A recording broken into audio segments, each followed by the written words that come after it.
Hello, healthy dads. Welcome to another Healthy Dad conversation. Today we are just absolutely stoked to have friend of the channel, Dr. Terry Lim, back, this time to talk about being a dad and medicine. We are recording here in Kirrawee on the traditional lands of the Dharawal people. I pay my respect to elders past, present, and emerging. Terry, welcome back to the channel. Chris, it's great to be back, and I'm really happy to be talking about this topic, which is really close to my heart as a dad and a doctor myself. So you're obviously still very busy there over there at the Mindsight Clinic. You're the owner and chief operator. You've been doing some very exciting stuff in mental health in the private field and in GP integration into psychiatry care. But today we are talking about dadding. So I just wanted to grab your dad specs first. Can you tell me how many kids you have? How old are they? Yeah, thanks, Chris. I've got to say, being a dad is probably my second job. It's just as busy as running a Yes, practice, probably harder. To practice, you've got more control, I think. Anyway, that's my very true. kids are, I've got three girls.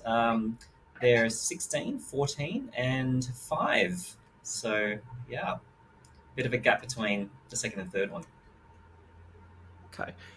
So I'm a new dad since we chatted last. We were just having a chat about that. I also have a lovely young daughter, and I'm learning to be a dad, and I'm aiming to be a good enough dad. Let's dig into dadding. Tell me what you enjoy most about being a dad. Well, Chris, I just love the fact that I've got three girls. So I got to start off with saying I never really thought I'd have this much fun being the father of daughters. Hmm. I was an only child actually, so I didn't have any siblings. So growing up with girls, it was certainly not an experience that I had growing up.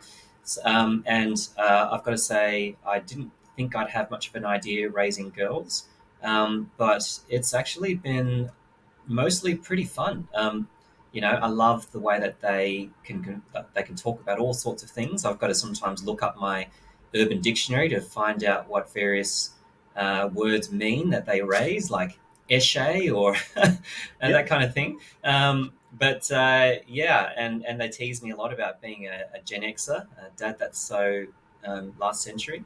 Mhm. But yeah, I love the banter. I love seeing them grow. I love seeing them develop new skills and abilities. And 5-year-olds in that really rapid phase of growth at the moment, where she's learning to read and count, and it's also really interesting just comparing their personalities. I love hanging out with them. I love taking them to experience new things. Yeah, I just really love being a dad. That's great to hear. And I think that's one of the things as dads with daughters, they initially like, okay, how do I connect with my daughter? And for me, the 3-month-old Mm. daughter, I can't take her to the footy anyway, and she may love the footy anyway. Whether or not she supports the Roosters, Manly, or another team, that's all up in the air. And I would say that that's a bit of an unfair assessment of you, to say that you're, not understanding the modern things, because you do have a bit of an entrepreneurial mindset, and we'll probably come back to that later. If you had to put your dad philosophy in one sentence, I know this is asking a lot, but if you need to sit with it for a sec, go for it. If you had to put your dad philosophy in one sentence, what would it be? In one sentence, or I can actually boil it down to two words, actually, Chris. Mm, okay. And as I was saying to you earlier, this I haven't actually prepared anything, and really, when you were talking about dad philosophy, two words came to my mind, and that's be present. Be present. Um, Everything in our world, our modern world, conspires against um, us being present with our kids, in our families, our spouses. Uh, more than ever before, we're living in an environment where the competition for attention has never been higher. In the old days, as you may remember, you're probably a bit younger than me, but there was pretty much 4 channels on the telly. 3 of them probably didn't really work very well because the aerial was rubbish, and so you were left with one channel, and we thought, oh, this is rubbish. I'm going to play outside, and that was it. And you play with your mates. No one had a phone. These days, it's YouTube, it's Netflix, it's everything. And then if they're not watching it on the TV, it's mobile devices. So it's a different world we're living in. But interestingly, the human brain hasn't changed much in the tens of thousands of years where we've been on Earth. We all need the same thing to develop as human beings. We need, um, we need the natural Earth. We need good food, and we need sleep, and we need social connection. And social connection doesn't mean virtual social connection. It means real in-person social connection. Um, and so I think the healthiest thing, the healthiest mindset that we can have as parents is to be present with our kids. And what does that mean? It means, I mean, it's only two words, Chris, but it means so much. Be, the word be is to exist. Often we don't exist in the present. We're often existing through the lives of other people on social media. We're existing in the future, thinking about the things that we've got to do tomorrow, or the good things that are coming up, the bad things that we've got to fix. And we're often living in the past as well. It could be the past of just yesterday, what I did right and wrong, or it could be the past that comes back to us, from many, many years ago. Um, and then we can also, so being present and being alive in the moment, is that first step toward being present. And then present is about the here and now, um, and about giving your children your undivided attention. Even if they're on the phone. I actually noticed something interesting about my teenagers. Is that when I sit next to them, say at the dinner table or something, and they're on their phones, the temptation is to say, "Hey guys, get off your phones and you know, um, let's eat dinner or let's talk or something." Usually, when I say that, the last thing they want to do is get off their phones. But what I've actually discovered, I discovered a little trick, right? That if I Mm-hmm. sit next to them and I don't have my phone, and then I just sit there and I kind of just look at them, after a while they'll kind of turn over and they'll notice that I'm there, and then usually they'll put their phone down and they'll go, That's "Hey, interesting. Dad, I like what do you that. think about this? What do you think about that?" Um, and it's actually works for the extrovert, and it works for my introvert as well. The 5-year-old hasn't quite got there because she's more interested in watching, Bluey or something on the iPad. But it's really interesting with my teens actually that that little trick has been really helpful for me. I like that, and I think it comes back to the idea of building that rapport with your kids because I'm not an expert. I'm just going off what I listen to on podcasts, but the rapport with your kids is supposedly built up every day. It's not a big sudden action. It's every day being present with them, Yeah, so that when something big does happen, when they're worried about something like bullying or drugs, that's right. they have that rapport and that connection. They know they can talk to you. That's right. So I think that That's that's right. so important to be present. And you're right. Like I'm talking to someone later in the week about uh, internet gaming disorder or Mm, various screen addiction problems, and we've never had more issues with that. yes. I just I do worry for my kids in the future and how they will be able to fight against the programming and the multi-billion dollar industry that is designed to keep them hooked on their phones or to keep them engaged in gaming or some other disorder. And that's from someone who was a gamer. I played offline gaming and a few other things growing up, perhaps showing my age as well. But it is an area of concern, and certainly I think in medicine there are a few uh, areas of interest in all these gaming disorders and screen Yeah. disorders. I'll um I'll jump ahead for a sec. Um, if you had to tell me something that you learned either while you were training or while you were working as a doctor about how to navigate the healthcare system for you, your family, is there anything you identified that because you were a doctor it made it easier to be a dad, or was there just nothing that really really prepared you? Yeah, that's a great question, Chris. When I first signed up for psychiatry training, my wife was pregnant with our first, and actually, in my first week as a registrar, she gave birth. So I had to apply for paternity leave Mm. virtually on week 2 of my first rotation as a registrar. And I remember talking to some other psychiatrist colleagues and consultants at the time. And this is after about maybe 6 months of having a baby and juggling work and everything. And us, in psychiatry, you start reading about healthy human development and all the things that Mm. can go wrong. You sort of see a lot of people with trauma and difficulties of early development landing in ED, and you sort of build up this kind of worst case scenario. And I said, oh, Mm. look, I'm just a bit sort of anxious about raising a kid that's going to be healthy. And I think the best advice I got actually, and it alludes to what you actually said right at the start of the interview when you talked about your goal of being a good enough dad. They most of them said to me, Terry, um, if you can be a good enough dad, you don't have to worry. If you can provide a good enough environment, you don't have to worry. Um, and that took a lot of pressure off. And I think there's only so much that we can do as parents. Um, what have I learned in medicine? I guess that's the biggest thing I tell my patients, um, is that we don't aim for perfection. Is that we aim to be good enough, and good enough can mean lots of things. But good enough doesn't mean that we stop Mm. developing and growing. Mm. I'm really a big advocate of the growth mindset. The growth mindset believes that everybody can change and grow, Mm. unless they decide not to. So if you have a choice, or if you decide that you want to grow, then you will. And even the concept of mindful parenting, that's a pretty new concept actually. It's developed because of the environment we live in. Parents were by definition mindful because they didn't have to worry about social media and games and Yeah. stuff.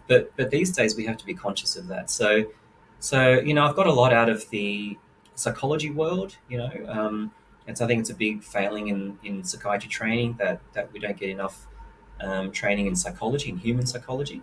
I mean, the training program would be about 10 years if we added everything we needed to know, but I Mm. think there needs to be a bit more in there about human psychology, understanding healthy development, the role of trauma in people's lives.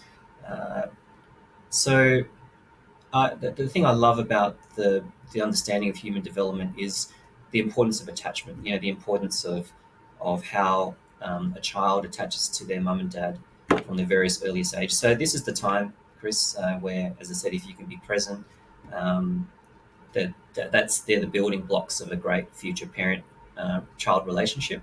And no matter what happens, your child will always remember that, and always remember you taking her to the footy, even at 3 months.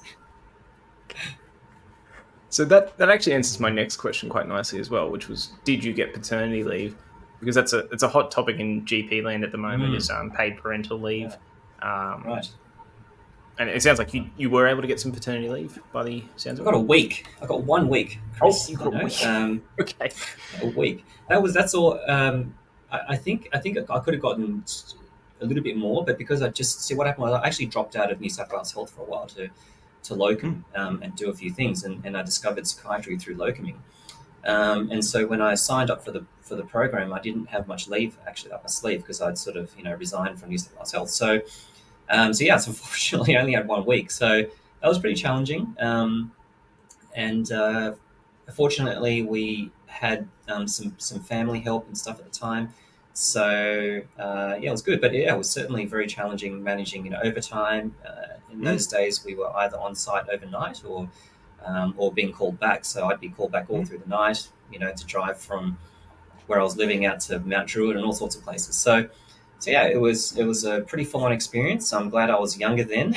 I was almost that was about 15, 16, 17 years ago. So I'm glad I did it then, not now. So, Yeah. but yeah, paternity leave is so important. I mean, yeah, it's great that mothers get leave, but fathers are just as important to a child's development as a mother. So, Mm. Um, how do you stay healthy as a dad? Obviously it's mental, it's physical, and there's an yeah. overlap between the two. But do you have any tips or tricks for the dads out there how to keep healthy? Yeah, that's a great question. So when I think about health, I think about this sort of health as being a global concept. It's not Mm. just physical health; it's also Mm. emotional health, mental health, spiritual health. So um, I think it's about being aware of yourself to start with. And again, it's that idea of being present, but not just being present with your children, but being present with yourself. Recognizing when you're starting to feel burnt out or resentful or tired or you're losing motivation. Sometimes when I lack that compassion for my patients, I kind of recognize that, and they sort of maybe start to annoy me, or I start to switch off halfway through a conversation, something like that. Those are little warning signs for me that I need to just evaluate where I'm at. So I think the first thing is to be able to come up with a system or the ability to be aware of yourself, your physical state, your emotional state, your mental state. Because if you can't be aware of yourself, you won't know how to help yourself, if that makes sense. And everybody's different.